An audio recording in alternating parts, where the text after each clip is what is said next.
अध्यक्ष महोदया जी,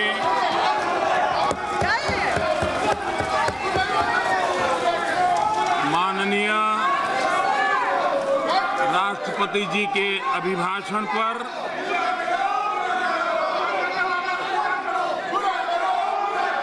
उन्हें आभार व्यक्त करने के लिए मैं सदन में आपके बीच आभार प्रस्ताव का समर्थन करते हुए कुछ बातें जरूर कहना चाहूंगा। कल सदन में राष्ट्रपति जी के अभिभाषण के धन्यवाद प्रस्ताव पर कई माननीय सदस्यों ने अपने विचार व्यक्त किए।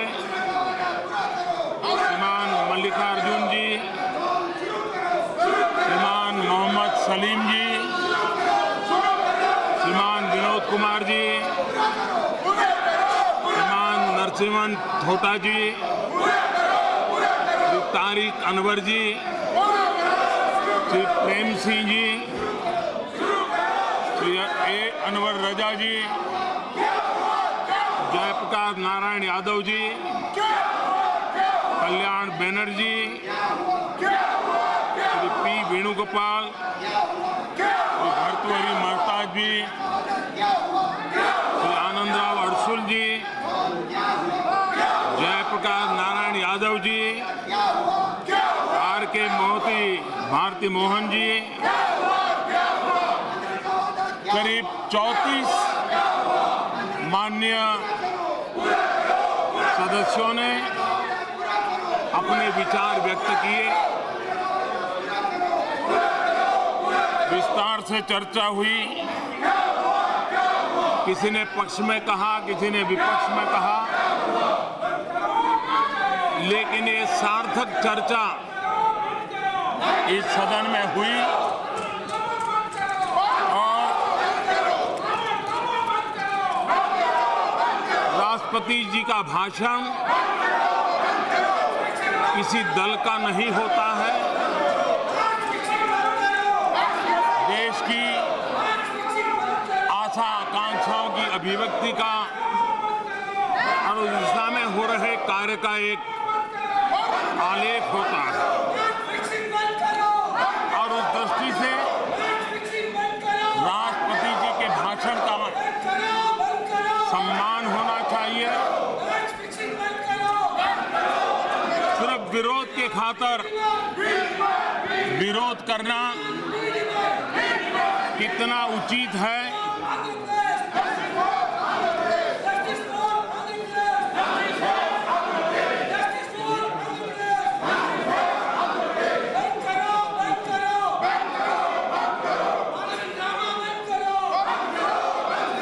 सभापति महोदय जी,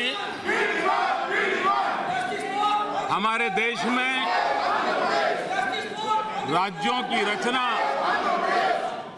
आदरणीय अटल बिहारी वाजपेयी जी ने भी की थी। 3 नए राज्यों का निर्माण हुआ था और उन 3 राज्यों के निर्माण में चाहे उत्तर प्रदेश में से उत्तराखंड बना हो, मध्य प्रदेश में से छत्तीसगढ़ बना हो, बिहार में से झारखंड बना हो, लेकिन उस सरकार की दीर्घदृष्टि थी कि कोई भी समस्या के बिना तीनों राज्य अलग होते ही अगर जो भी बंटवारा करना था बंटवारा, अफसरों के तबादले करने थे तो अफसरों के तबादले, सारी चीजें स्मूथली हुई। नेतृत्व अगर दीर्घदृष्टा हो, राजनीतिक स्वार्थ की हड़बड़ाहट में निर्णय नहीं होते हो, तो कितने स्वस्थ निर्णय होते हैं। इसका उदाहरण अटल बिहारी बिहारी वाजपेयी जी ने जो 3 राज्यों का निर्माण किया था, आज देश अनुभव कर रहा है। आपके चरित्र में है, जब भारत का विभाजन किया आपने, देश के टुकड़े किए,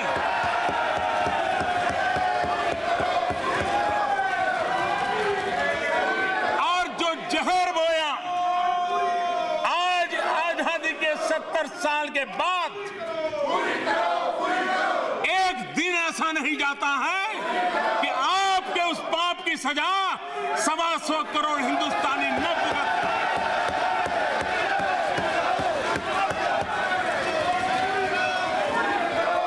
आपने देश के टुकड़े किए, वो भी उस तरीके से किए।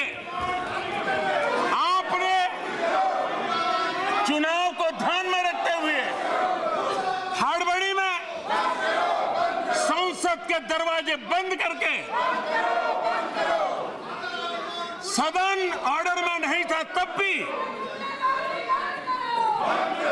आंध्र के लोगों की भावनाओं का आदर किए बिना तेलंगाना बनाने के पक्ष में हम भी थे।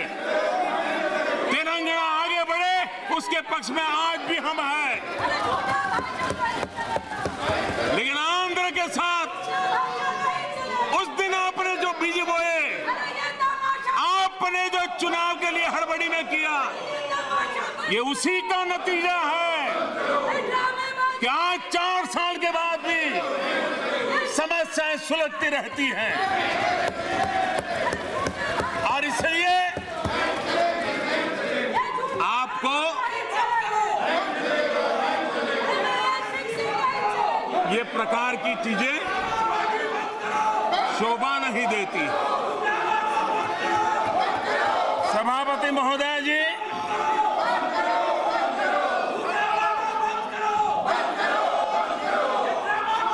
कल मैं कांग्रेस पार्टी के नेता श्रीमान खड़गे जी का भाषण सुन रहा था। मैं ये समझ नहीं पा रहा था कि वे ट्रेजरी बेंच को संबोधित कर रहे थे,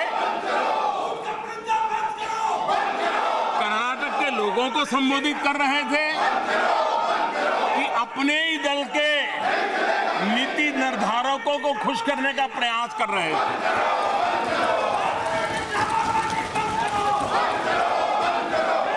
और जब उन्होंने कल बशीर बद्र की शायरी से शुरू किया और खड़गे जी ने बशीर बद्र जी की शायरी सुनाई, और मैं आशा करता हूं कि उन्होंने जो शायरी सुनाई है वो कर्नाटक के मुख्यमंत्री महोदय ने जरूर सुनी होगी। क्योंकि उस शायरी में उन्होंने कहा कि दुश्मनी जमकर करो, लेकिन ये गुंजाइश रहे जब कभी हम दोस्त हो जाएं तो शर्मिंदा ना हो। मैं जरूर मानता हूं कि कर्नाटक के मुख्यमंत्री जी ने आपकी ये गुहार सुन ली होगी, लेकिन श्रीमान खड़गे जी, जिस बशीर बद्र की शायरी का आपने जिक्र किया, अच्छा होता उस शायरी में जो शब्द आप बोल रहे उसी के बिल्कुल पहले वाली 2 लाइन उसको भी अगर याद कर लेते तो शायद इस देश को ये पता जरूर चलता कि आप कहां खड़े हैं। उसी शायरी में बशीर बद्र जी ने आगे कहा है, जी चाहता है सच बोले, जी बहुत चाहता है सच बोले, क्या करे हौसला नहीं होता।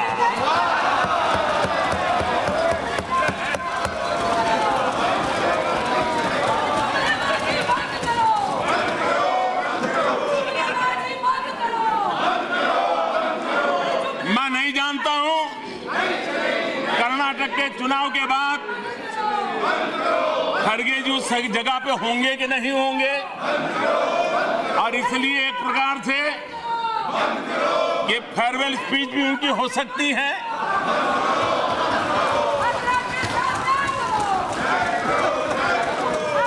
और इसलिए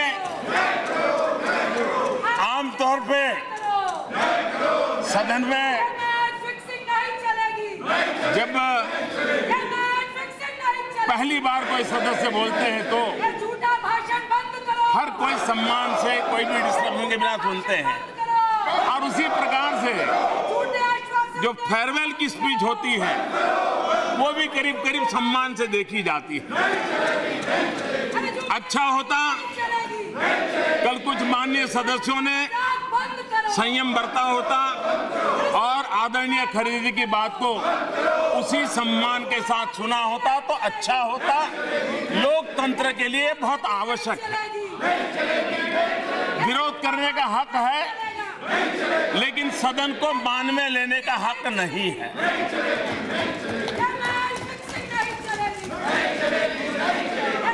कल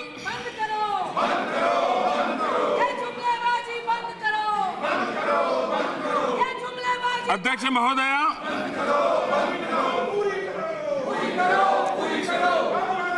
मैं देख रहा हूं कि जब भी हमारे विपक्ष में कुछ लोग हमारी किसी बात की आलोचना करने जाते हैं तो तथ्य तो कम होते हैं, लेकिन हमारे जमाने में ऐसा था, हमारे जमाने में ऐसा था, हमने ऐसा किया था, हम ये करते थे, ज्यादातर उसी कैसेट को बजाया जाता है।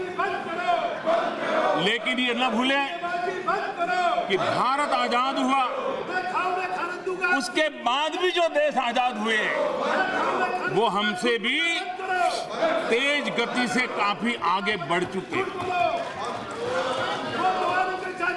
हम नहीं बढ़ पाए, मानना पड़े। और आपने मां भारती के टुकड़े कर दिए, उसके बावजूद भी ये देश आपके साथ रहा था। आप उस जमाने में देश पर राज कर रहे थे। प्रारंभिक 3-4 दशक विपक्ष का एक प्रकार से नाम मात्र का विपक्ष था। वो समय था जब मीडिया का व्याप भी बहुत कम था, और जो था वो भी ज्यादातर देश का भला होगा इस आशा से शासन के साथ चलता था। रेडियो पूरी तरह आप ही के गीत गाता था और कोई स्वर वहां सुनाई नहीं देता था। और बाद में जब टीवी आया तो वो टीवी भी आप ही को पूरी तरह समर्पित था। उस समय न्यायपालिका में भी जुडिशरी की टॉप पोजीशन पर भी नियुक्तियां कांग्रेस पार्टी करती थी, पार्टी के द्वारा तय होता था। यानी इतनी लग्जरी आपको उस समय कोर्ट में न कोई पीआईएल होता था, न कोई एनजीओ की ऐसी भरमार हुआ करती थी। आपको, आप जिन विचारों से पले बड़े हो, वैसा ही माहौल उस समय देश में आपको उपलब्ध था। विरोध का नामो निशान नहीं था। पंचायत से पार्लियामेंट तक आप ही का झंडा फहर रहा था। लेकिन आपने पूरा समय एक परिवार के गीत गाने में खपा दिया।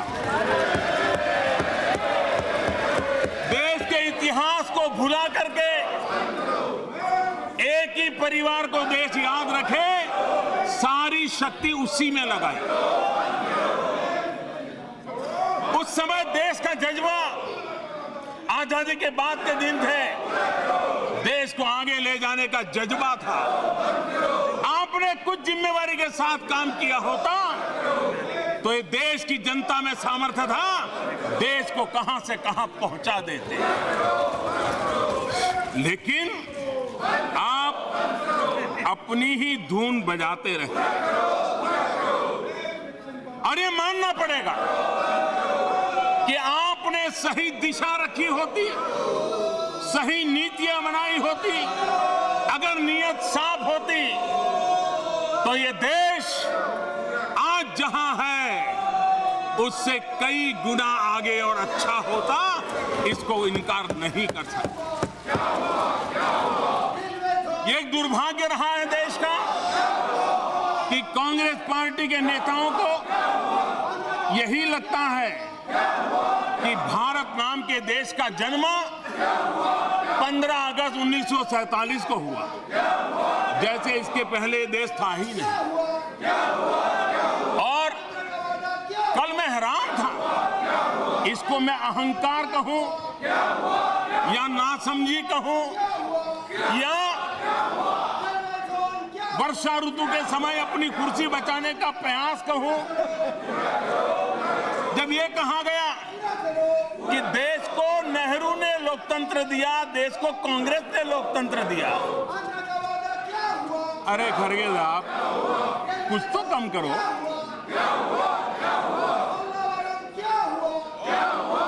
जरा मैं पूछना चाहता हूं,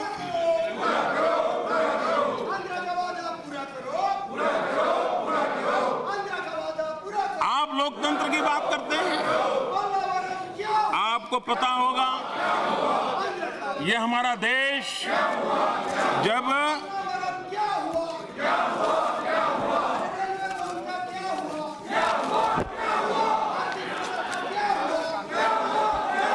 आप जो लोकतंत्र की बात करते हैं, हमारा देश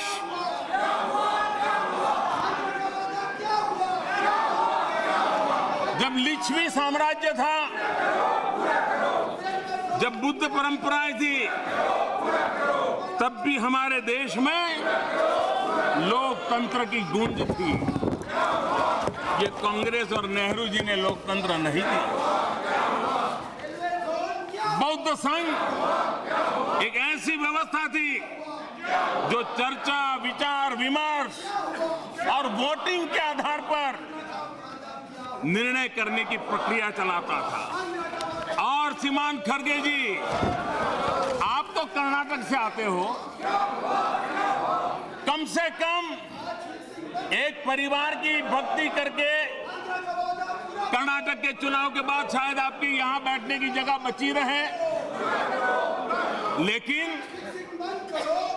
कम से कम जगत गुरु बसवेश्वर जी का तो अपमान मत करो। आपको पता होना चाहिए, आप कर्नाटक से आते हो, कि जगत गुरु बसवेश्वर थे जिन्होंने उस जमाने में अनुभव मंडपम नाम की व्यवस्था की है 12वीं शताब्दी में। और गांव के सारे निर्णय लोकतांत्रिक तरीके से होता था। और इतना ही नहीं, विमेन एम्पावरमेंट का काम हुआ था। उस सदन के सभा के अंदर महिलाओं का होना अनिवार्य हुआ करता था।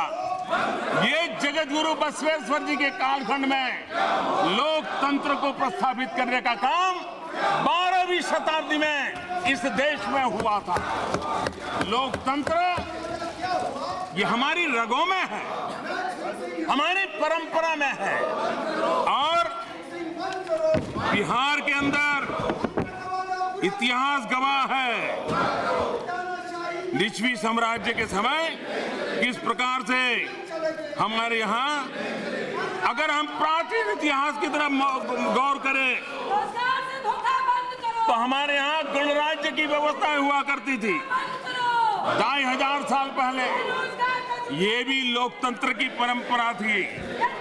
सहमति असहमति को हमारे यहाँ मान्यता थी।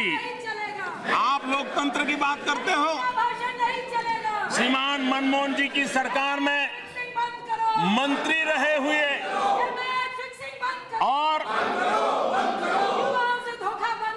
आप ही की पार्टी के नेता, उन्होंने अभी जब आपके पार्टी के भीतर चुनाव चल रहा था तो उन्होंने मीडिया को क्या कहा था उन्होंने कहा था जहांगीर की जगह पे शाहजहां आए, शाहजहां की जगह पे औरंगजेब आए। क्या वहां चुनाव हुआ था क्या? तो हमारे यहां भी आ गए। आप लोकतंत्र की बात करते हो, आप लोकतंत्र की बात करते हो, आप लोकतंत्र की चर्चा करते हो। मैं जरा पूछना चाहता हूं, वो कौन सा लोकतंत्र की चर्चा करते हैं? जब आपके एक पूर्व प्रधानमंत्री श्रीमान राजीव गांधी हैदराबाद के एयरपोर्ट पर उतरते हैं, वहां के आप ही के पार्टी के चुने हुए मुख्यमंत्री, शेड्यूल कास्ट के मुख्यमंत्री एयरपोर्ट पर रिसीव करने आए थे। और लोकतंत्र में विश्वास की बातें करने वाले लोग, जिस नेहरू जी के नाम पर आप लोकतंत्र की सारी परंपरा समर्पित कर रहे हो, श्रीमान राजीव गांधी ने हैदराबाद एयरपोर्ट पे उतर करके एक दलित मुख्यमंत्री, उनको खुलेआम अपमानित किया था, एक चुने हुए जनप्रतिनिधि मुख्यमंत्री पीएनजैया का अपमान किया था। आप लोकतंत्र की बातें करते हो? अरे आप लोकतंत्र की चर्चा करते हो तब सवाल ये उठता है, और ये तेलुगु देशम पार्टी, ये एनटी रामाराव उस अपमान की आग में से पैदा हुए थे, उस अपमान की आग में से पैदा हुए थे। पीएनजैया का अपमान हुआ, उनका सम्मान करने के लिए रामाराव को अपना फिल्म क्षेत्र छोड़ करके आंध्र की जनता की सेवा के लिए मैदान में आना पड़ा।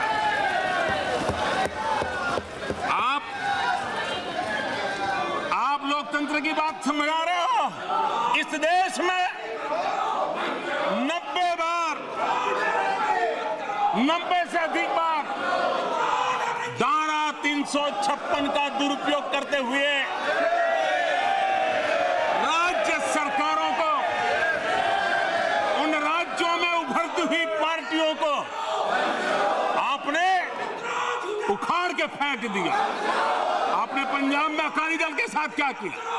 आपने तमिलनाडु में क्या किया? आपने केरल में क्या किया? इस देश के लोकतंत्र को आपने पनपने नहीं दिया। आप अपने परिवार के लोकतंत्र को लोकतंत्र मानते हो और देश को आप गुमराह कर रहे हो। इतना ही नहीं, कांग्रेस पार्टी का लोकतंत्र, जब आत्मा की आवाज उठती है तो उनका लोकतंत्र दबोच जाता है।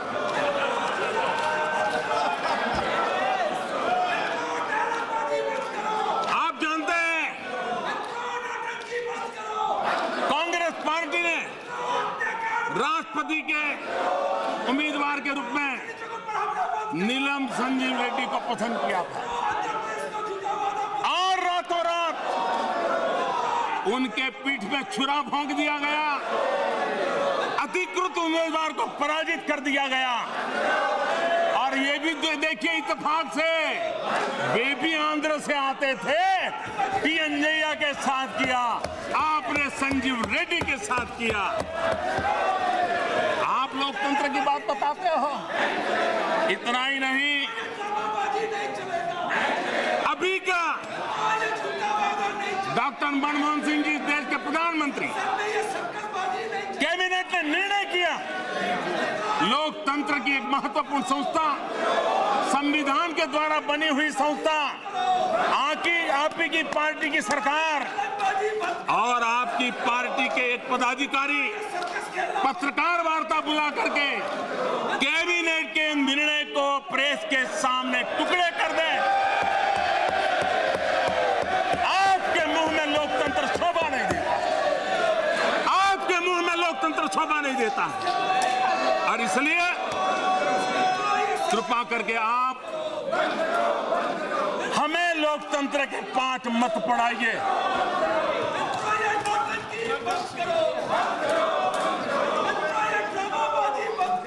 मैं जरा और एक इतिहास की बात आज बताना चाहूं। क्या सच नहीं है जब देश में कांग्रेस में नेतृत्व करने के लिए चुनाव हुआ, 15 कांग्रेस कमेटियां, उसमें से 12 कांग्रेस कमेटियों ने सरदार वल्लभ भाई पटेल को चुना था। 3 लोगों ने नोटा किया था, किसी को भी वोट नहीं देने का निर्णय किया था।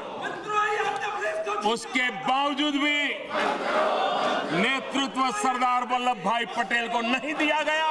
वो कौन सा लोकतंत्र था? पंडित नेहरू को बिठा दिया गया। अगर देश के पहले प्रधानमंत्री सरदार वल्लभ भाई पटेल होते तो मेरा कश्मीर का यह हिस्सा आज पाकिस्तान के पास न होता।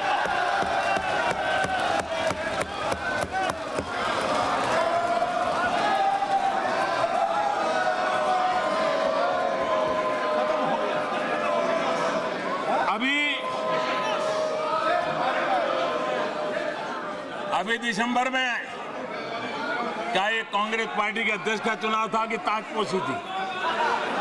आप ही के पार्टी के एक नौजवान ने आवाज उठाई, वो अपना उम्मीदवारी पत्र भरना चाहता था, आपने उसको भी रोक दिया। आप लोकतंत्र की बातें करते हो। मैं जानता हूं ये आवाज दबाने के लिए इतनी कोशिश नाकाम रहने वाली है।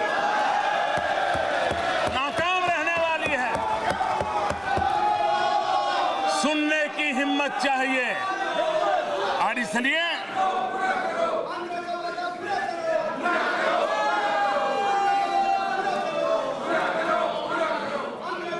अध्यक्ष महोदया,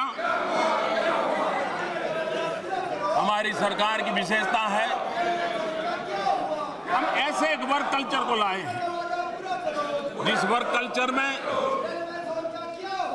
सिर्फ घोषणाएं करके अखबार की सुर्खियों में छा जाना, सिर्फ योजनाएं घोषित करके जनता की आंख में धूल झोंक देना, ये हमारा कल्चर नहीं है। हम उन चीजों को हाथ लगाते हैं जिसको पूरा करने का प्रयास करते हैं, और जो अच्छी चीजें हैं वो किसी भी सरकार की, किसी की भी क्यों ना हो, अगर वो अटकी है, देश का नुकसान हो रहा है, तो उसको ठीक ठाक कर करके पूरा करने का प्रयास करते हैं। क्योंकि लोकतंत्र में सरकारें आती जाती हैं, देश बना रहता है और उस सिद्धांत को हम मानने वाले हैं। क्या ये सच नहीं है? यही मुलाजिम, यही फाइलें, यही कार्यशैली, और क्या कारण था कि पिछली सरकार में हर रोज 11 किलोमीटर नेशनल हाईवे बनते थे, आज एक दिन में 22 किलोमीटर नेशनल हाईवे बनते हैं। रोड आप भी बनाते हैं, रोड हम भी बनाते हैं। पिछली सरकार के आखिरी 3 सालों में 80,000 किलोमीटर सड़कें बनी। हमारी सरकार के 3 साल में 1,20,000 किलोमीटर सड़कें बनी। पिछली सरकार के आखिरी 3 वर्षों में लगभग 1100 किलोमीटर नई रेल लाइन का निर्माण हुआ। सरकार के इन 3 वर्षों में 2100 किलोमीटर हुआ। पिछली सरकार के आखिरी 3 वर्षों में 2,500 किलोमीटर रेल लाइन का बिजलीकरण हुआ। इस सरकार के 3 सालों में 4,300 किलोमीटर से ज्यादा काम हुआ। 2011 से बाद पिछली सरकार 2014 तक, आप फिर कहेंगे ये तो योजना हमारी थी, ये तो कल्पना हमारी थी, इसकी क्रेडिट तो हमारी है, गीत गाएंगे। सच्चाई क्या है? ऑप्टिकल फाइबर नेटवर्क, आपकी कार्य करने के तरीके क्या थे? जब तक रिश्तेदारों का मेल न बैठे, यार अपनों का मेल न बैठे, गाड़ी आगे चलती नहीं थी। 2011 के बाद से 2014 तक आपने सिर्फ 59 पंचायतों में ऑप्टिकल फाइबर पहुंचाया। 2011 से 2014 3 साल हमने आने के बाद इतने कम समय में 1 लाख से अधिक पंचायतों में ऑप्टिकल फाइबर नेटवर्क पहुंचा। कहां 3 साल में 60 से भी कम गांव और कहां 3 साल में 1 लाख से ज्यादा गांव, कोई हिसाब ही नहीं है जी। और इसलिए पिछली सरकार शहरी आवास योजना 939 शहरों में लागू किए थे। आज प्रधानमंत्री आवास योजना अर्बन 4320 शहरों में लागू की। आप 1000 से भी कम, हम 4000 से भी ज्यादा। पिछली सरकार के आखिरी 3 वर्षों में कुल 12,000 मेगावाट की रिन्यूएबल एनर्जी की नई क्षमता जोड़ी गई। इस सरकार के 3 सालों में 22,000 मेगावाट से भी ज्यादा जोड़ी गई। शिपिंग इंडस्ट्री, कार्गो हैंडलिंग में आपके समय नेगेटिव ग्रोथ था। इस सरकार ने 3 साल में 11% से ज्यादा ग्रोथ करके दिखाया है। अगर आप जमीन से जुड़े होते तो शायद आपकी ये हालत न हुई होती। मुझे अच्छा लगा हमारे खड़गे जी ने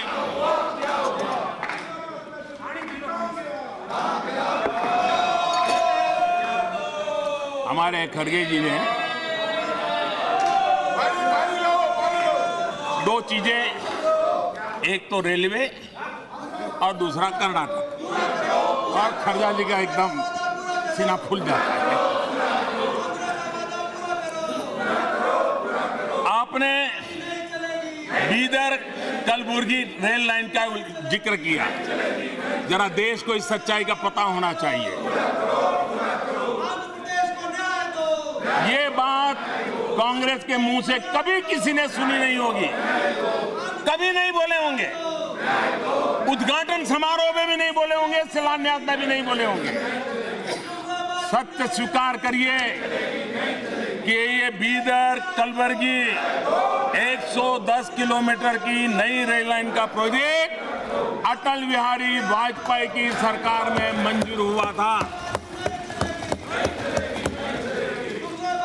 और 2013 तक आपकी सरकार रही। आप स्वयं रेल मंत्री रहे। ये आप ही के पार्लियामेंट्री कॉन्फ्रेंस का इलाका है और उसके बावजूद भी इतने सालों में अटल जी की सरकार के बाद कितने साल हुए अंदाज लगाइए। सिर्फ 37 किलोमीटर का काम हुआ, 37 किलोमीटर। और वो काम भी तब हुआ जब येडियुरप्पा जी मुख्यमंत्री थे और उन्होंने इनिशिएटिव लिया। उन्होंने भारत सरकार ने जो मांगा देने के लिए सहमति दे दी। तब जाकर के आपकी सरकार ने अटल जी के सपने को आगे बढ़ाने का चालू किया। और वो भी, और जब चुनाव आया तो आपको लगा कि ये रेल चल पड़े तो अच्छा होगा। 110 किलोमीटर होनी थी, 37 किलोमीटर के टुकड़े पे जाके झंडी फहरा करके आ गया।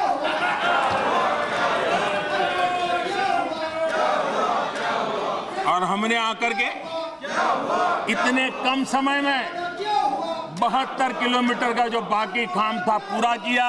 और ये हमने ये नहीं सोचा कि विपक्ष के नेता की पार्लियामेंट्री कॉन्स्टिट्यूंसी है, इसको अभी गड्ढे में डालो देखा जाएगा। ऐसा पाप हम नहीं करते। आपका इलाका था लेकिन काम देश का था, हमने देश का काम मान करके उसको पूरा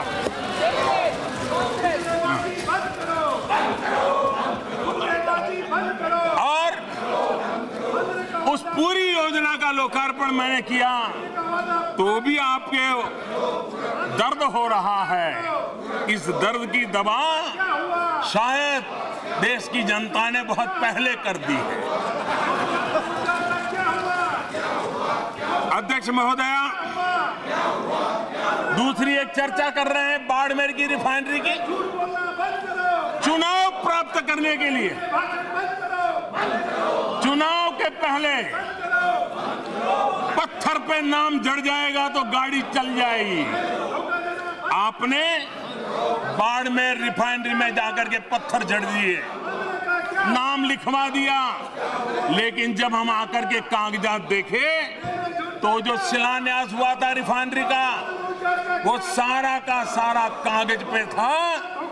जमीन पे न मंजूरी थी, न जमीन थी, न भारत सरकार के साथ कोई फाइनल एग्रीमेंट था।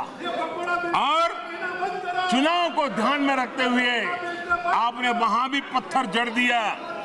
आपकी गलतियों को ठीक करते, उस योजना को सही स्वरूप देने में भारत सरकार को और राजस्थान सरकार को इतनी माथापच्ची करनी पड़ी, तब बड़ी मुश्किल से उसको निकाल पाए और आज उस काम को प्रारंभ कर दिया है।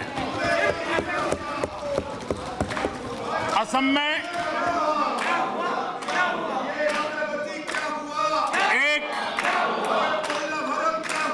ढोला सादिया ब्रिज, ये ढोला सादिया ब्रिज,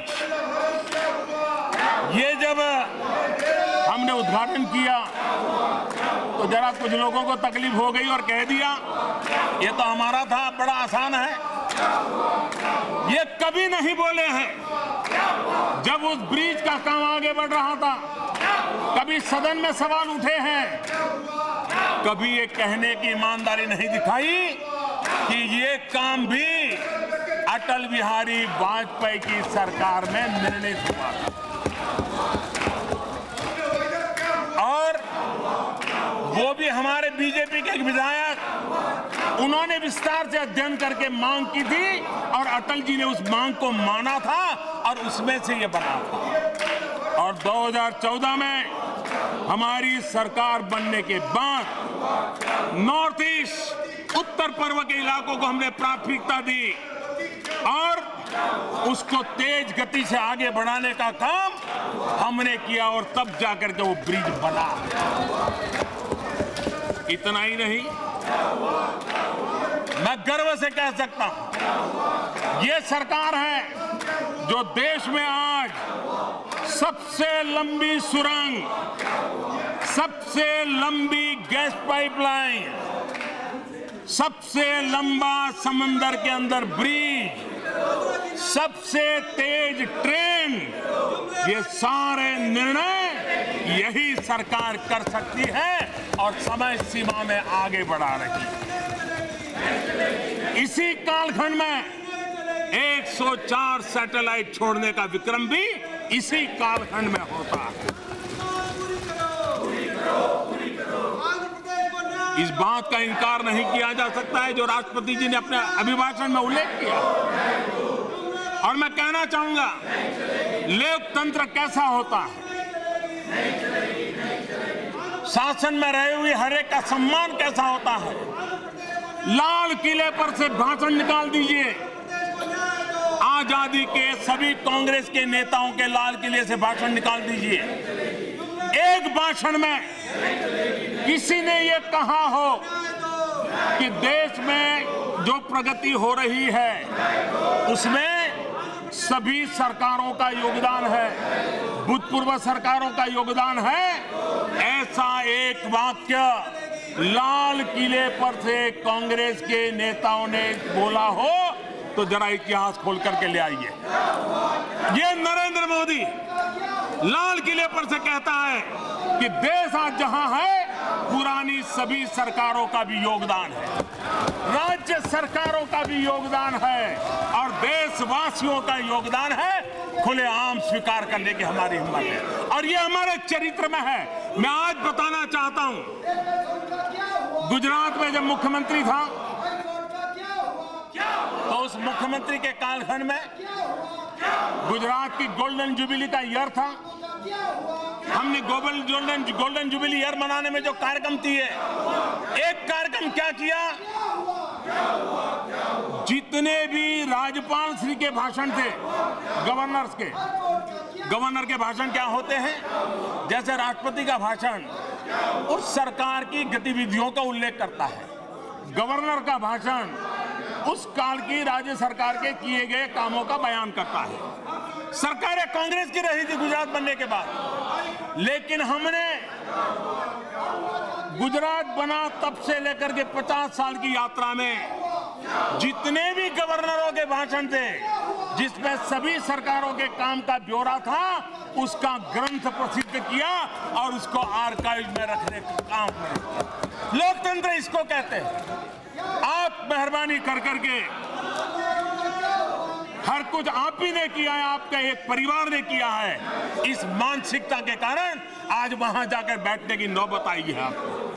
आपने देश को स्वीकार नहीं किया और इसलिए आज ये कारण है कि 2 गुनी रफ्तार से सड़कें बन रही हैं, रेलवे लाइनें तेज गति से आगे बढ़ रही हैं, पोर्ट डेवलपमेंट हो रहे हैं, गैस पाइपलाइन बिछ रही है, बंद पड़े फर्टिलाइजर प्लांट उसको खोलने का काम चल रहा है, करोड़ों घरों में शौचालय बन रहे हैं और रोजगार के नए अवसर उपलब्ध हो रहे हैं।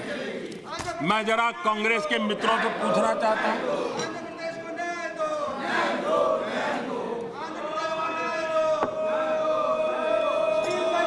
रोजगारी और बेरोजगारी की आलोचना करने वाले, उनसे मैं जरा पूछना चाहता हूं, आप जब बेरोजगारी का आंकड़ा देते हैं तो आप भी जानते हैं, देश भी जानता है, मैं भी जानता हूं कि आप बेरोजगारी का आंकड़ा पूरे देश का देते हैं। अगर बेरोजगारी का आंकड़ा पूरा देश के हैं तो रोजगारी का आंकड़ा भी पूरे देश का बनता है। अब आपको हमारी बात पर भरोसा नहीं होगा, मैं जरा कहना चाहता हूं और आप रिकॉर्ड तपास लीजिए। पश्चिम बंगाल की सरकार, कर्नाटक की सरकार, उड़ीसा की सरकार और केरल की सरकार, हम तो है नहीं वहां, न कोई एनडीए है, इन 4 सरकारों ने स्वयं ने जो घोषित किया है उस हिसाब से पिछले 3-4 वर्ष में इन 4 सरकारों का दावा है कि वहां करीब 1 करोड़ लोगों को रोजगार मिला है। क्या आप उनको भी इनकार करोगे क्या आप उस रोजगार को रोजगार नहीं मानोगे क्या? बेरोजगारी देश की और पूरे देश में रोजगारी का काम, और मैं इसमें देश के आर्थिक रूप से समृद्ध राज्यों की चर्चा नहीं कर रहा, भाजपा की सरकारों की चर्चा नहीं कर रहा हूं, एनडीए की सरकारों की चर्चा नहीं कर रहा हूं। मैं उन सरकारों की चर्चा कर रहा हूं जो सरकार में आपके लोग बैठे हैं और रोजगार के क्लेम वो कर रहे हैं। या तो आप नकार कर दीजिए कि आपकी कर्नाटक सरकार रोजगार के जो आंकड़े बोल रही है झूठे बोल रही है, बोल लो। और इसलिए देश को गुमराह करने की कोशिश मत कीजिए और ऐसे देश के सभी राज्यों के रोजगार भारत सरकार ने जो प्रयास किया है उसकी योजनाएं, और आप जानते हैं 1 साल में 70 लाख नए ईपीएफ में नाम रजिस्टर हुए हैं और ये 18 से 25 साल के नौजवान हैं, बेटा बेटियां हैं। और इनका नाम जुड़ा है। क्या ये रोजगार नहीं है क्या? इतना ही नहीं, जो कोई डॉक्टर बने, कोई इंजीनियर बने, कोई लॉयर बने, कोई चार्टर्ड अकाउंट बने, कोई कंपनी सेक्रेटरी बने, ये इन्होंने अपने कारोबार प्रारंभ किए, अपनी कंपनियों में लोगों को काम दिया, खुद का रोजगार बढ़ाया। आप इसको गिनने को तैयार नहीं है। और आप जानते हैं, भली भांति जानते हैं, फॉर्मल सेक्टर में सिर्फ 10% रोजगार होता है, इनफॉर्मल सेक्टर में 90% होता है। और आज इनफॉर्मल को भी फॉर्मल में लाने के लिए हमने कई ऐसे इंसेंटिव और कई योजनाएं बनाने की दिशा में सफलतापूर्वक प्रयास किया है। इतना ही नहीं, आज देश का मध्यम वर्गीय परिवार का नौजवान वो नौकरी की भीख मांगने वालों में से नहीं, वो सम्मान से जीना चाहता है, वो अपने बलबूते पर जीना चाहता है।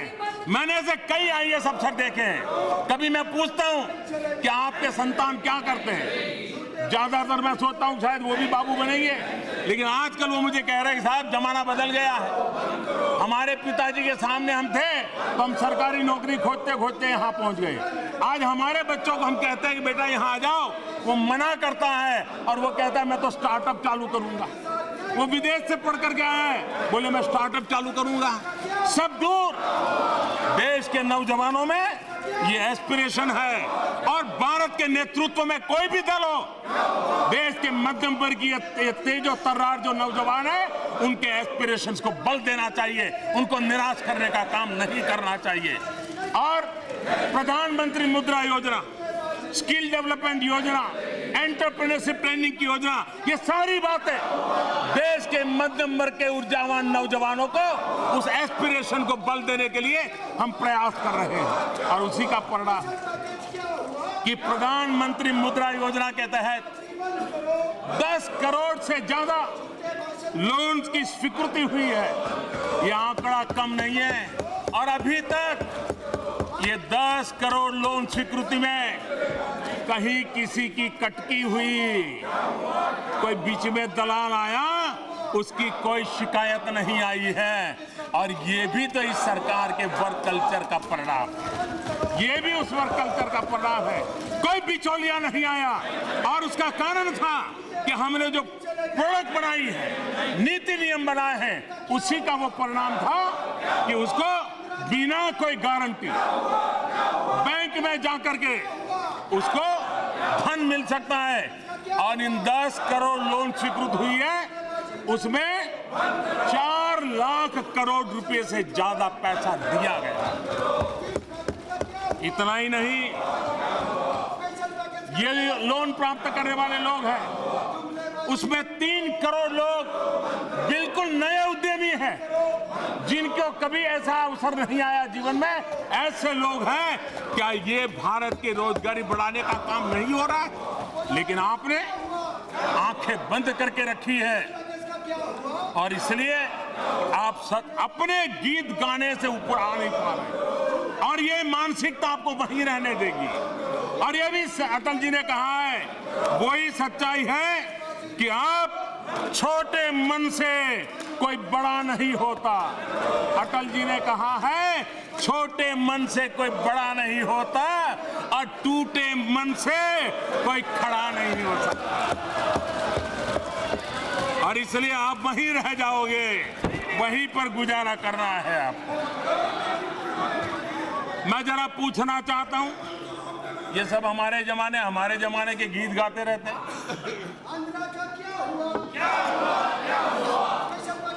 80 के दशक में हमारे देश में ये गूंज सुनाई रही थी, 21वीं सदी आ रही है, 21वीं सदी आ रही है, 21वीं सदी आ रही है। और उस समय के कांग्रेस के नेता हर चीज 21वीं सदी का एक पर्चा दिखाते रहते थे। नौजवान नेता थे, नए नए आए थे, अपने नाना से भी ज्यादा सीटें जीत करके आए थे और देश की जनता को 21वीं सदी। और मैंने उस समय एक कार्टून देखा था, बड़ा इंटरेस्टिंग कार्टून था कि रेल के पास प्लेटफॉर्म पर एक नौजवान खड़ा है और सामने से ट्रेन आ रही है। ट्रेन पर लिखा था 21वीं शताब्दी और ये नौजवान उस तरफ दौड़ रहा है कि एक बुजुर्ग ने कहा खड़े रहो, वो तो आने ही वाली है, तुम्हें कुछ करने की जरूरत नहीं है।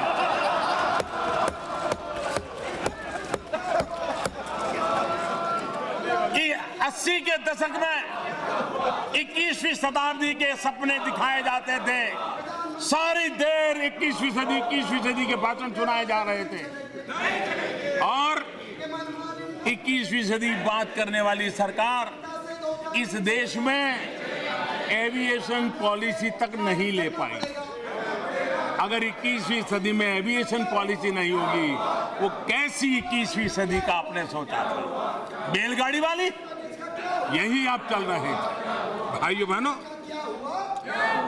अध्यक्ष महोदय, एक एविएशन पॉलिसी हमने बनाई, और आज छोटे छोटे शहरों में जो छोटी छोटी हवाई पट्टियां पड़ी हुई थी, इसका हमने उपयोग किया, और 16 नई हवाई पट्टियां जहां जहाज आना जाना शुरू हो गया। 80 से ज्यादा एविएशन के लिए संभावनाएं पड़ी हुई है, उस पर हम कर रहे हैं। टायर 2, टायर 3 इन शहरों में हवाई जहाज उड़ने वाले हैं, और आज देश में ये सुनकर के वहां तकलीफ होगी, आज देश में करीब करीब 450 जहाज, हवाई जहाज ऑपरेशनल है, करीब करीब 450।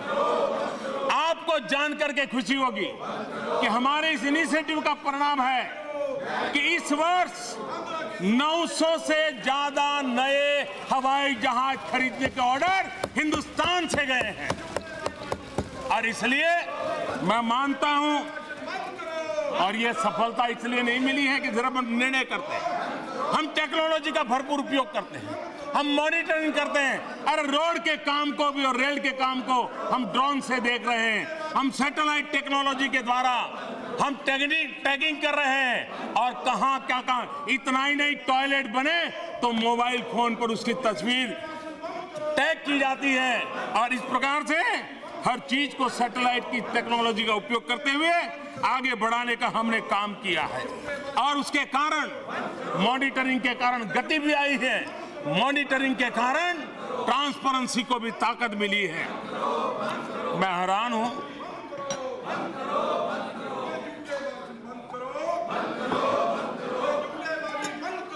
अगर आधार, मुझे बराबर याद है जब हम चुनाव जीत करके आए, आप ही की तरफ से आशंकाएं पैदा की गई थी कि मोदी आधार को खत्म कर देगा, ये हमारी योजना है, मोदी पटक देगा, मोदी आधार को आने नहीं देगा। आप मान करके चले थे, और इसलिए आपने मोदी पर हमला बुलाने के लिए आधार का इसलिए उपयोग किया था कि मोदी लाएगा नहीं।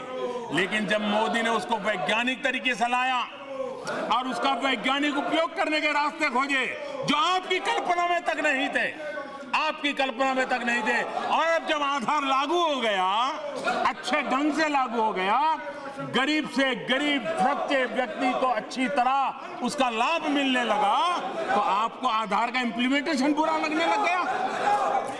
चट भी मेरी पट भी मेरी, ये खेल चलता है क्या? और इसलिए आज 115 करोड़ से ज्यादा आधार बन चुके हैं। करीब केंद्र सरकार की 400 योजनाएं डायरेक्ट बेनिफिट ट्रांसफर स्कीम से गरीबों के खाते में सीधे पैसे जाने लगे हैं। 57,000 करोड़ रुपया। अरे आपने ऐसी ऐसी विधवाओं को पेंशन दिया है जो बेटी का जन्म नहीं हुआ, वो कागज पे विधवा हो जाती है, सालों तक पेंशन जाता है, पैसे जाते हैं, और मलाई खाने वाले बिचौलिए मलाई।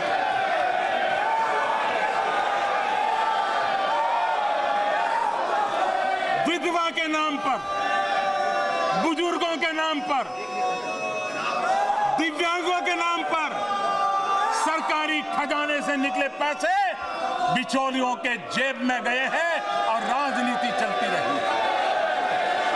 आज आधार के कारण डायरेक्ट बेनिफिट ट्रांसफर से आप दुखी, ऐसा नहीं है। आपका दुख का कारण है कि जो बिचौलियों की जाल थी, वो बिचौलियों की जाल खत्म हुई है और इसलिए जो रोजगार गया है बिचौलियों का गया है, जो रोजगार गया है बेईमानों का गया है, जो रोजगार गया है देश को लूटने वालों का गया है।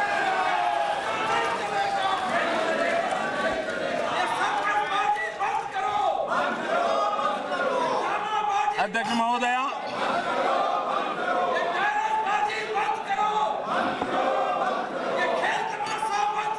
अध्यक्ष महोदया, 4 करोड़ गरीब और मध्यम वर्ग के परिवारों को मुफ्त बिजली कनेक्शन देने की सौभाग्य योजना हम लाए हैं। आप कहेंगे कि लोगों के घरों में बिजली देने की योजना हमारे समय में होगी, लेकिन क्या बिजली थी, क्या ट्रांसमिशन लाइनें थी? अरे 18,000 गांव तक खंबे तक नहीं लगे थे। 18वीं शताब्दी में जीने के लिए वो मजबूर हुआ था। और आप ये कह रहे हैं कि हमारी योजना थी, और हम किसी भी डेवलपमेंट के लिए टुकड़ों में नहीं देखते। हम एक होलिस्टिक इंटीग्रेटेड अप्रोच और दूरदृष्टि के साथ और दूरगामी परिणाम देने वाली योजना के साथ हम चीजों को आगे करते हैं। सिर्फ बिजली का विषय मैं बताना चाहता हूं, आपको पता चलेगा कि सरकार के काम करने का तरीका क्या है, हम किस तरीके से काम करते हैं। बिजली व्यवस्था सुधारने के लिए 4 करोड़ घरों में, देश में कुल घर हैं 25 करोड़, 4 करोड़ घरों में आज भी बिजली ना होना मतलब कि करीब करीब 20% लोग आज भी अंधेरे में जिंदगी गुजार रहे हैं। ये गर्व करने जैसा विषय नहीं है, और ये आपने हमें विरासत में दिया है, जिसको पूरा करने का हम प्रयास कर रहे हैं। लेकिन कैसे कर रहे हैं? हम बिजली व्यवस्था सुधारने के लिए 4 अलग अलग चरणों में चीजों को हमने हाथ लगाया। एक, बिजली उत्पादन प्रोडक्शन, ट्रांसमिशन, डिस्ट्रीब्यूशन, और चौथा आता है कनेक्शन। और ये सारी चीजें एक साथ हम आगे बढ़ा रहे हैं। सबसे पहले हमने बिजली के प्रोडक्शन पर बढ़ाने पर बल दिया। सौर ऊर्जा हो, हाइड्रो ऊर्जा हो, थर्मल हो, न्यूक्लियर हो, जो भी क्षेत्र से बिजली हो सकती है, और उस पर हमने बल देकर के बिजली का उत्पादन बढ़ाया।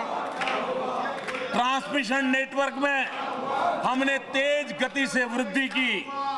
पिछले 3 सालों में 1.5 लाख करोड़ रुपए से अधिक प्रोजेक्ट पर काम किया।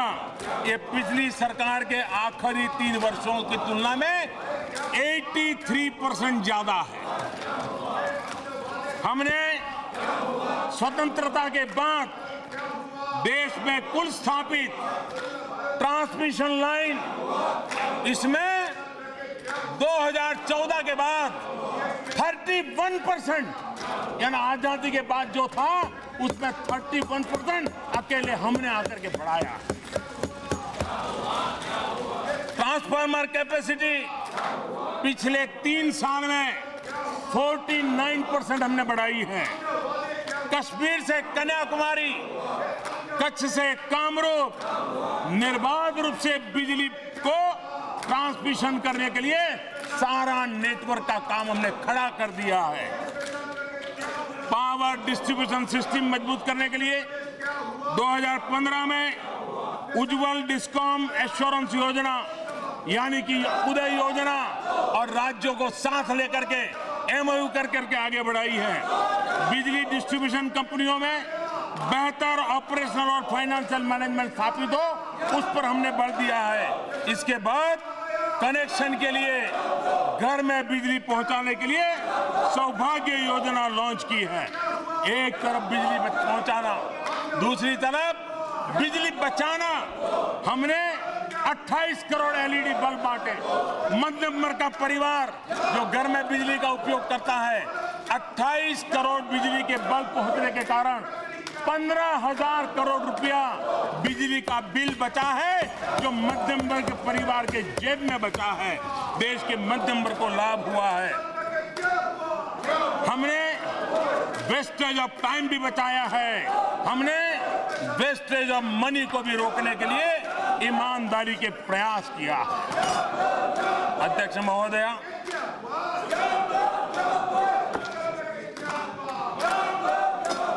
यहाँ पर किसानों के नाम पर राजनीति करने के भरपूर प्रयास चल रहे हैं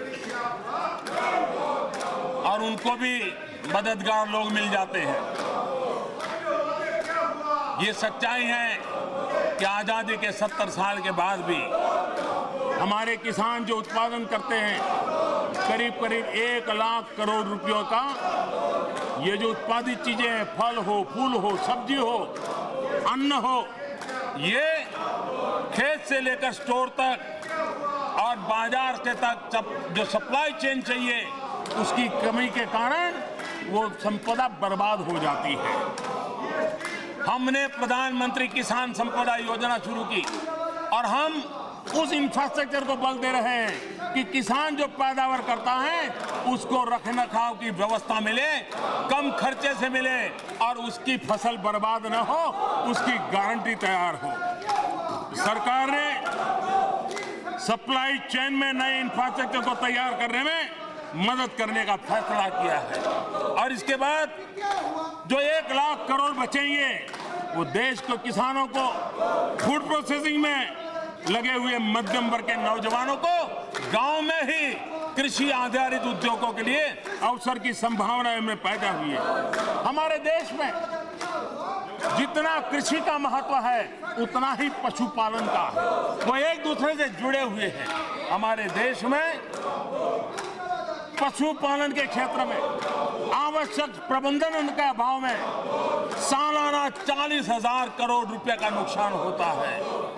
हमने पशु की चिंता करना, कामधेनु योजना के द्वारा इन पशुओं का रखरखाव की चिंता करने के लिए, उनके आरोग्य की चिंता करने के लिए एक बड़ा एग्रेसिव काम शुरू किया है और उसके कारण कामधेनु की योजना का लाभ देश के पशुपालक को और जो किसान पशुपालन करता है उनको एक बहुत बड़ी राहत मिलने वाली है। हम 2 गुना 22 में इनकम करने की बात करते हैं। 80 में 21वीं सदी की बात करना वो तो मंजूर था, लेकिन मोदी अगर आज 2018 में आजादी के 75 साल वाले 2022 को याद करें तो आपको तकलीफ हो रही है कि मोदी 22 की बातें क्यों करता है। अब 80 में 21वीं सदी के गीत गाते थे, देश को दिखाते रहते थे और जब मेरी सरकार निर्धारित काम के साथ 2022 आजादी के 75 साल एक इंस्पिरेशन है, एक प्रेरणा है, उसको लेकर के अगर काम कर रही है तो आपको उसकी भी तकलीफ हो रही है और किसानों की आय 2 गुना करना। आप शंकाओं में इसलिए जीते हैं कि आपने कभी बड़ा सोचा ही नहीं, छोटे मन से कुछ होता नहीं, छोटे मन से कुछ होता नहीं। आप किसान की आय 2 गुना करनी, क्या हम उसकी लागत में कमी नहीं कर सकते? सॉइल हेल्थ कार्ड के द्वारा ये संभव हुआ है, सोलार पंप के द्वारा संभव हुआ है, यूरिया नीम कोटिंग के कारण संभव हुआ है। ये सारी चीजें किसान की लागत कम करने के लिए काम आने वाली चीजें हैं। ऐसे अनेक चीजों को हमने आगे बढ़ाया है। उसी प्रकार से किसान को अपने किसानी कारोबार के साथ हमने बम्बू का निर्णय किया। अगर वो अपने खेत के किनारे पर बम्बू लगाएगा और उस बम्बू का बड़ा एश्योर्ड मार्केट है, आज देश हजारों करोड़ रुपए का बम्बू इंपोर्ट करता है। आपकी एक गलत नीति के कारण कि आपने बम्बू को ट्री कह दिया, पेड़ कह दिया और उसके कारण कोई बम्बू काट नहीं सकता था। मेरे नॉर्थ ईस्ट के लोग परेशान रहे। हम में हिम्मत है कि हमने बम्बू को ग्रास की कैटेगरी में ला कर रखा। वो किसान की आय बढ़ाएगा। अपने खेत पर किनारे पर अगर वो बम्बू लगाता है, उसकी साया के कारण किसान को तकलीफ नहीं होती है, उसकी अतिरिक्त इनकम बढ़ेगी। हम दूध के उत्पादन को बढ़ाना चाहते हैं। प्रति पशु हमारे यहाँ दूध कम उत्पादन होता है, उसको बढ़ाया जा सकता है।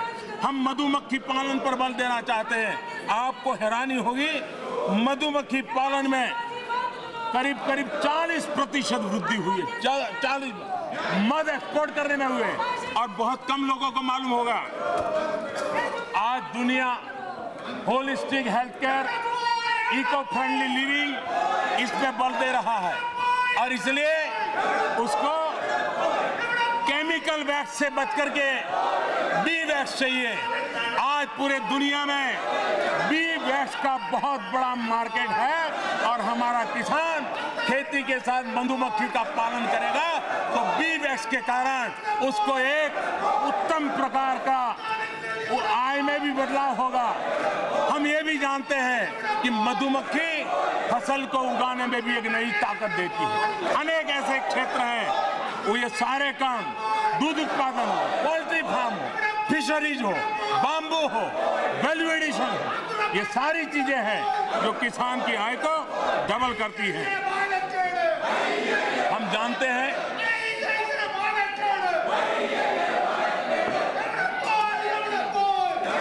जो लोग सोचते थे आधार कभी आएगा नहीं, आ गया। उनको ये भी परेशानी थी कि जीएसटी नहीं आएगी और हम सरकार को दबोचते रहेंगे।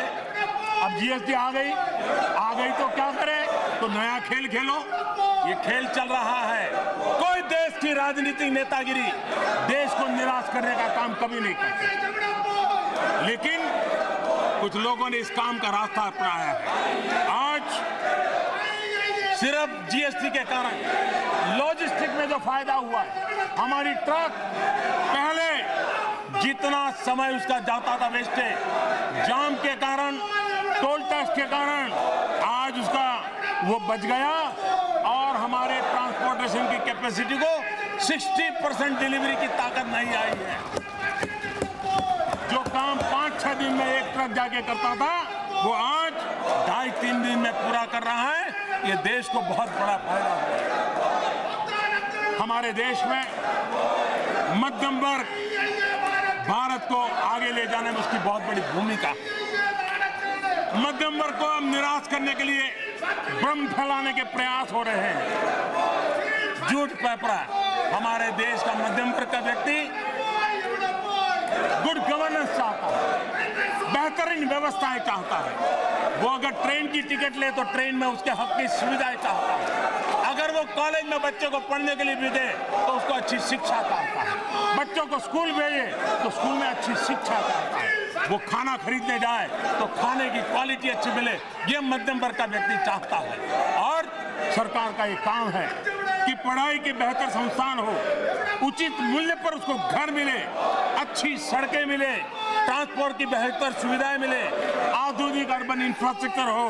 मध्यम वर्ग की आशा आकांक्षाओं को पूरा करने के लिए, ईज ऑफ लिविंग के लिए ये सरकार ढेर सारे कदम करके क्या कर रही है। हमने, और ये सुन करके हैरान हो जाएंगे लोग, एंट्री लेवल इनकम टैक्स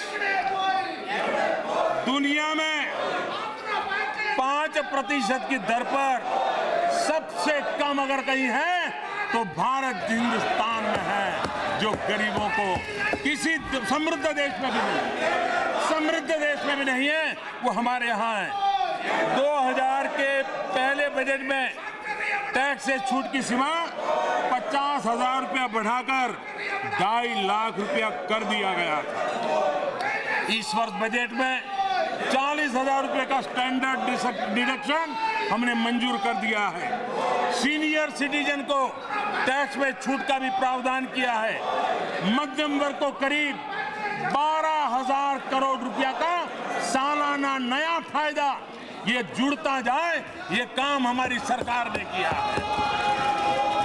प्रधानमंत्री आवास योजना शहरी 31,000 करोड़ रुपए से ज्यादा खर्च हमने किया है। ब्याज में पहली बार इस देश में मध्यम वर्ग के लोगों को ब्याज में राहत देने का काम इस सरकार ने किया है। नए एम्स, नई आईआईटी, नए आईएम, 11 बड़े शहरों में मेट्रो, 32 लाख से ज्यादा स्ट्रीट लाइट एलईडी कर दी गई है। और इसलिए नए उद्यमों, एमएसएमई, ये कोई इनकार नहीं कर सकता। एमएसएमई क्षेत्र के साथ जुड़े लोग ये मध्यम वर्ग और उच्च मध्यम वर्ग 250 करोड़ के टर्नओवर पर हमने टैक्स रेट 30% से कम करके 25% करके मध्यम वर्ग के समाज की बहुत बड़ी सेवा की है, 5% दिया है। 2 करोड़ रुपए तक कारोबार करने वाले सभी व्यापारियों को केवल बैंकिंग चैनलों के माध्यम से लेन देन करते हैं। सरकार उनकी आय को टर्नओवर का 8% नहीं 6% मानती है, यानी उन्हें टैक्स में 2% का लाभ होता है। जीएसटी में 1.5 करोड़ रुपए तक की टर्नओवर वाले कारोबार को कंपोजिशन स्कीम के दी गई और टर्नओवर का केवल 1% ही भुगतान, ये भी दुनिया में सबसे कम हिंदुस्तान में करने वाली ये सरकार है। माननीय अध्यक्ष महोदय, जनधन योजना 31 करोड़ से ज्यादा गरीबों के बैंक अकाउंट खोला, 18 करोड़ से ज्यादा गरीबों को स्वास्थ्य सुरक्षा की बीमा योजना का लाभ हो, 90 पैसे प्रतिदिन या 1 रुपया महीना, इतना अच्छा प्रोडक्ट वाला बीमा हमने देश को गरीबों को दिया। और आप ये जान करके आपको संतोष होगा कि इतने कम समय में ऐसे गरीब परिवारों को कोई आफत आई तो इंश्योरेंस की योजना के कारण ऐसे परिवारों को 2000 करोड़ रुपया उनके घर में पहुंच गया। ये असामान्य काम हुआ है। उज्ज्वला योजना के तहत 3 करोड़ 30 लाख मां बहनों को, गरीब मां बहन, अरे गैस का कनेक्शन के लिए ये एमपीओ के कुर्ते पकड़ करके चलना पड़ता था, हम सामने से जाकर के गैस कनेक्शन दे रहे हैं। और अब संख्या हमने 8 करोड़ करने का निर्णय किया है। आयुष्मान भारत योजना, मैं हैरान हूं, क्या देश के गरीब को स्वास्थ्य सुविधा मिलनी चाहिए? नहीं मिलती। गरीब पैसों के अभाव में इलाज करवाने नहीं जाता है, वो मृत्यु को पसंद करता है, लेकिन बच्चों के लिए वो कर्ज छोड़ करके जाना नहीं चाहता है। क्या ऐसे गरीब निम्न मध्यम वर्ग के परिवार की रक्षा करने का निर्णय गलत हो सकता है क्या? हाँ, आपको लगता है कि इस प्रोडक्ट में कोई बदलाव करना है, अच्छे पॉजिटिव सुधार लेकर के आइए। मैं स्वयं समय देने के लिए तैयार हूं ताकि देश के गरीबों को 5 लाख रुपया तक सालाना खर्च करे, उसके काम आए सरकार। लेकिन आप उसके लिए भी इस प्रकार के बयानबाजी कर रहे हैं। अच्छी योजना है, जरूर मुझे सुझाइए, हम मिल बैठ करके नक्की करेंगे, तय करेंगे। लेकिन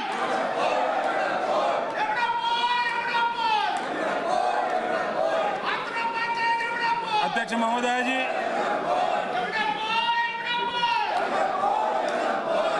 हमारी सरकार ने जो कदम उठाए उसने सरकार के, समाज के भी सोचने के तौर तरीके में बदलाव किया। जनधन योजना गरीब का आत्मविश्वास बढ़ाया है, बैंक में पैसे जमा कर रहा है, रुपए डेबिट कार्ड उपयोग कर रहा है, वो भी अपने आप को समृद्ध परिवारों की बराबरी का देखने लगा है।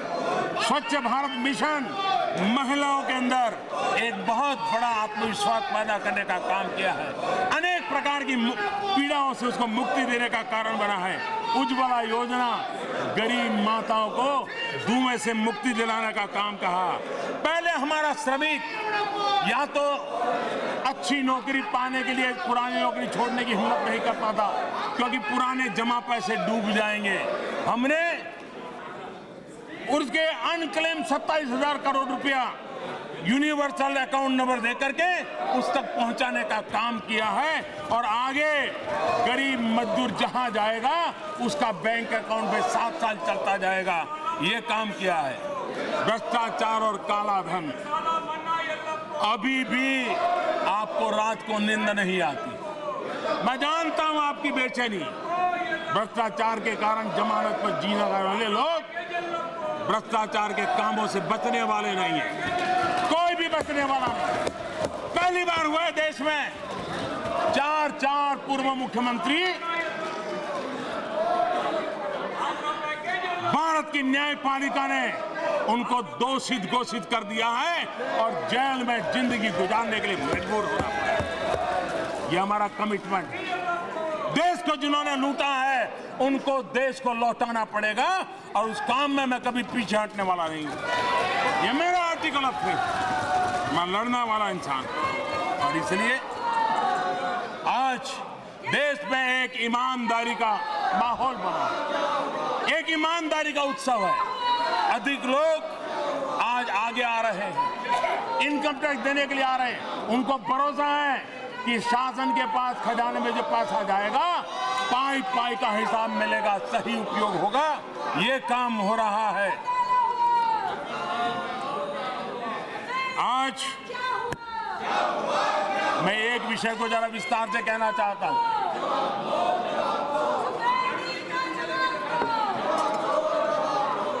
कुछ लोगों को झूठ बोलो, जोर से झूठ बोलो, बार बार झूठ बोलो, ये फैशन हो गई है। हमारे वित्त मंत्री ने बार बार इस बात को कहा है, तो भी उनकी मदद करने चाहने वाले लोग सत्य को दबा देते हैं और झूठ बोलने वाले लोग चौराहे पर खड़े रह करके जोरों से झूठ बोलते रहते हैं। और वो मसला है एनपीए का। मैं इस सदन के माध्यम से, अध्यक्ष महोदया आपके माध्यम से आज देश को भी कहना चाहता हूं कि आखिर एनपीए का मामला है क्या। देश को पता चलना चाहिए कि एनपीए के पीछे ये पुरानी सरकार के कारोबार है और 100% पुरानी सरकार जिम्मेवार, 1% भी कोई और नहीं है। आप देखिए, उन्होंने ऐसी बैंकिंग नीतियां बनाई कि जिसमें बैंकों पर दबाव डाले गए, टेलीफोन जाते थे, अपने चहेतों को लोन मिलता था, वो लोन पैसा नहीं दे पा रहे थे, बैंक, नेता, सरकार, बिचौलिए मिलकर के उसका रिस्ट्रक्चर करते थे। बैंक से गया पैसा कभी बैंक में आता नहीं था, कागज पे आता जाता चल रहा था और देश लूटा जा रहा था। उन्होंने अरबों खरबों रुपया दे दिया। हमने बाद में आना करके आते ही हमारे ध्यान में विषय आया, अगर मुझे राजनीति करनी होती तो मैं पहले ही दिन देश के सामने वो सारे तथ्य रख देता। लेकिन ऐसे समय बैंकों की एक दुर्दशा की बात देश के अर्थतंत्र को तबाह कर देती। देश में एक ऐसा संकट का माहौल आ जाता, उससे निकालना मुश्किल हो जाता। और इसलिए आपके पापों को देखते हुए, जानते हुए, सबूत होते हुए मैंने मौन रखा, मेरे देश की भलाई के लिए। आपके आरोप में सहता रहा देश की भलाई के लिए। लेकिन अब बैंकों को हमने आवश्यक ताकत दी है। अब समय आ गया है कि देश के सामने सत्य आना चाहिए। ये एनपीए आपका पाप था। और मैं आज इस पवित्र सदन में खड़ा रह करके कह रहा हूं, मैं लोकतंत्र के मंदिर में खड़ा रह करके कहता हूं, हमारी सरकार आने के बाद एक भी ऐसी लोन हमने नहीं दी है जिसको एनपीए की नौबत आई हो। और आपने छुपाया, आपने क्या किया?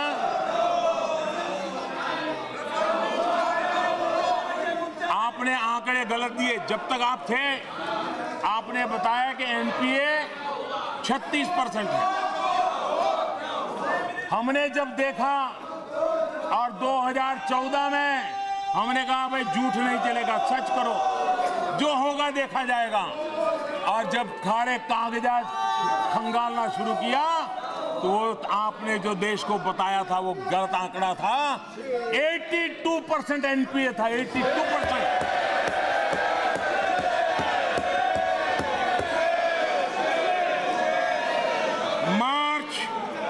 मार्च 2018 में बैंकों द्वारा दिया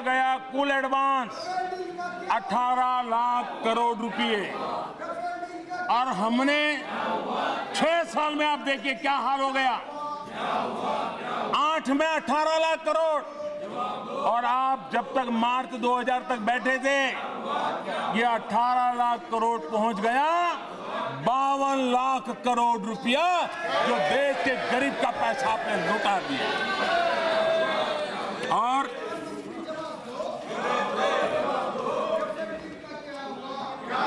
लगातार आप रिस्ट्रक्चर करते रहे, कागज पे हाँ लोन आ गया लोन दे दिया, लोन आ गया लोन दे दिया। आप ऐसे ही उनको बचाते रहे, क्योंकि बीच में बिचौलिए थे, क्योंकि वो आपके चहेते थे, क्योंकि आपका कोई न कोई उस पर हित सधा हुआ था, और इसलिए आपने ये काम किया।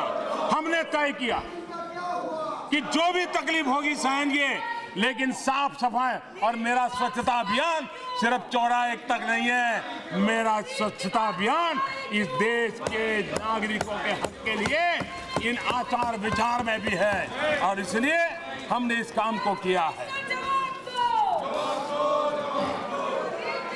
हमने योजना बनाई, 4 साल लगे रहे, हमने रिकैपिटलाइजेशन पर काम किया है, हमने दुनिया भर के अनुभवों का अध्ययन किया है, और देश की बैंकिंग सेक्टर को ताकत दी गई है। ताकत देने के बाद आज मैं पहली बार 4 साल आपके झूठ को झेलता रहा, आज मैं देश के सामने पहली बार ये जानकारियां दे रहा हूं। 18 लाख से 52 लाख, 18 लाख करोड़ से 52 लाख करोड़ लुटा दिया आपने, और आज जो पैसे बढ़ रहे हैं वो उस समय के आपके पाप का ब्याज है। ये हमारी सरकार ने दिए हुए पैसे नहीं। ये जो आंकड़ा बढ़ रहा है वो 52 लाख करोड़ पर ब्याज जो लग रहा है उसका है, और देश कभी आपको इस पाप के लिए माफ नहीं करेगा, और कभी न कभी तो ये चीजें, इसका हिसाब देश को आपको देना पड़ेगा। मैं देख रहा हूं हिट और रन वाली राजनीति चल रही है।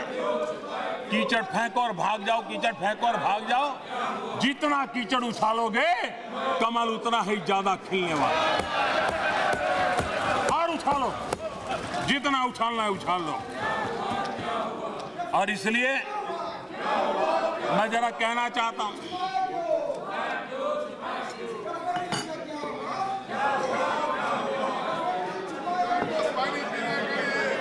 अब इसमें मैं कोई आरोप नहीं करना चाहता, लेकिन देश तय करेगा क्या है।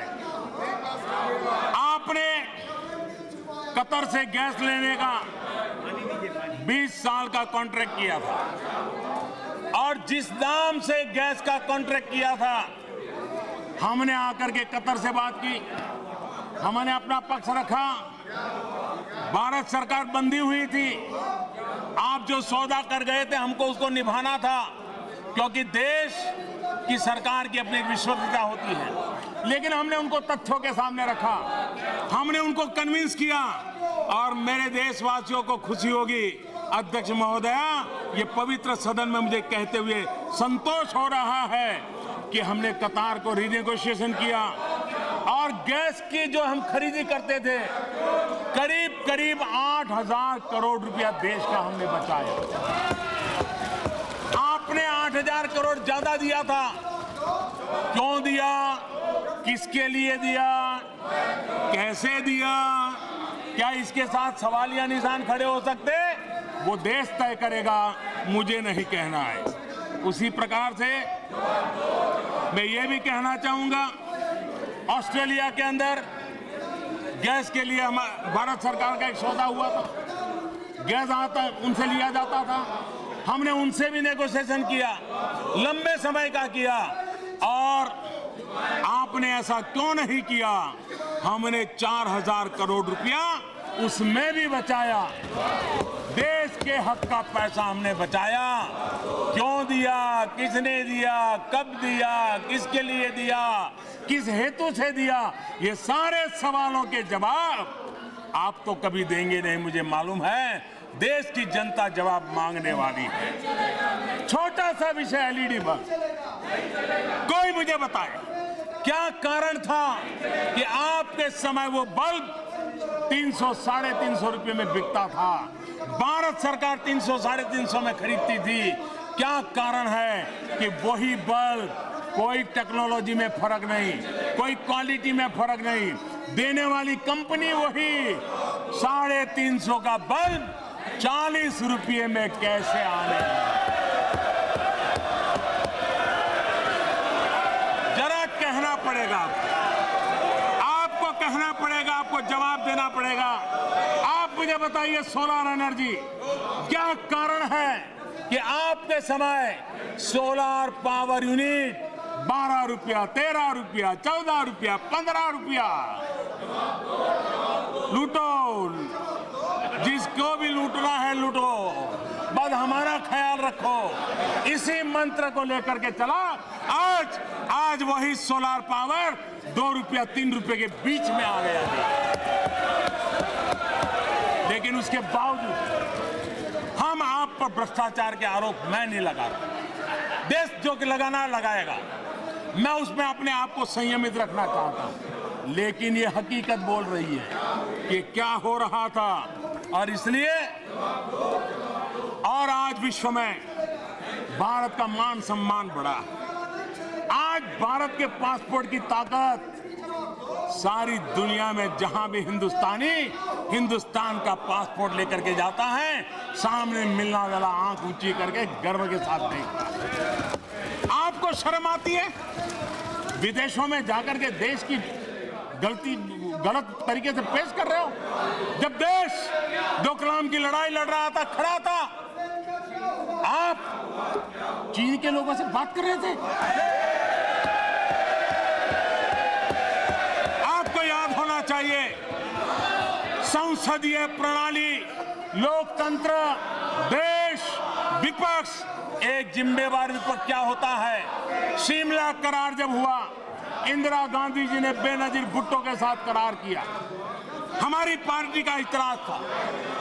लेकिन इतिहास गवाह है कि अटल बिहारी वाजपेयी इंदिरा जी का समय मांगा, इंदिरा जी को मिलने गए और उनको बताया कि देश हित में ये गलत हो रहा है।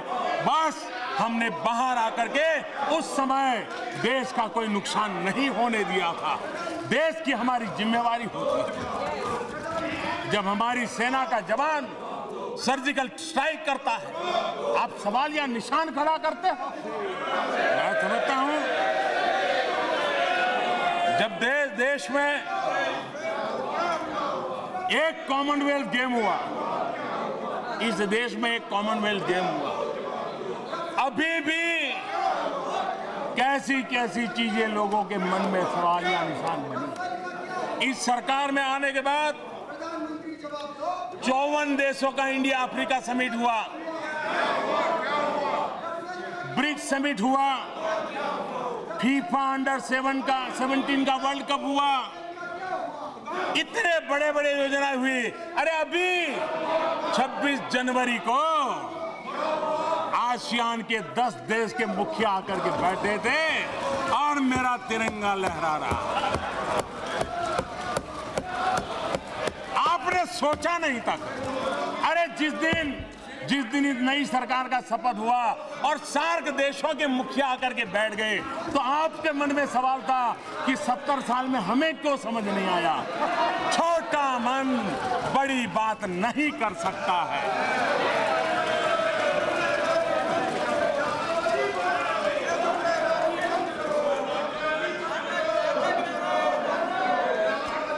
अध्यक्ष महोदय, एक न्यू इंडिया का सपना, उसको लेकर के देश आगे बढ़ना था। महात्मा गांधी ने यंग इंडिया की बात कही थी, स्वामी विवेकानंद जी ने नए भारत की बात कही थी, हमारे राष्ट्रपति प्रणब मुखर्जी ने जब पद पर थे तब भी नए भारत का सपना सबके सामने रखा था। आओ हम सब मिलकर के नया भारत बनाने के संकल्प को पूर्ण करने के लिए अपनी जिम्मेवारियों का निर्वाह करें। लोकतंत्र में आलोचना एक लोकतंत्र की ताकत है, ये होनी चाहिए, तभी तो अमृत निकलता है। लेकिन लोकतंत्र झूठे आरोप करने का अधिकार नहीं देता है। अपनी राजनीतिक रोटियां सेकने के लिए देश को निराश करने का हक नहीं देता है। और इसलिए मैं आशा करता हूं कि राष्ट्रपति जी के अभिभाषण को बोलने वालों ने बोल लिया, अब जरा आराम से उसको पढ़े। पहली बार पढ़ने में समझ नहीं आया तो दोबारा पढ़े, भाषा समझ नहीं आई है तो किसी की मदद ले, लेकिन जो ब्लैक एंड व्हाइट में सत्य लिखा गया है उसको नकारने का काम न करें। इसी एक अपेक्षा के साथ राष्ट्रपति जी के अभिभाषण पर जिन जिन माननीय सदस्यों ने अपने विचार व्यक्त किए, मैं उनका अभिनंदन करता हूं, धन्यवाद करता हूं।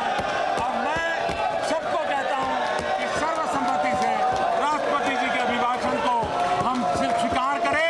इसी एक अपेक्षा के साथ आपने जो समय दिया, मैं आपका बहुत बहुत आभारी हूं। धन्यवाद।